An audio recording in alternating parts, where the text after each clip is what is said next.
Introducing the Slimbow.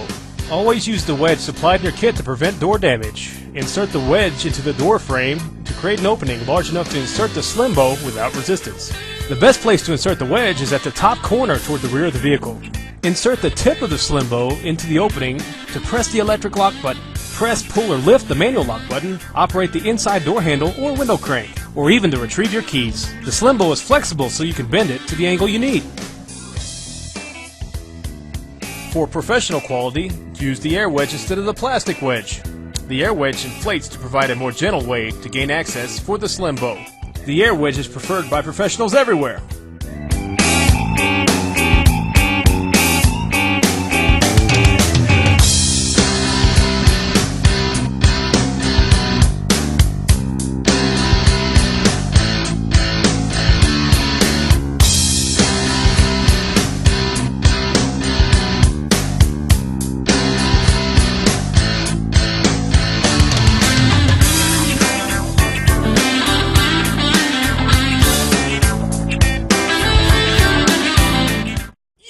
Buy Slimbow.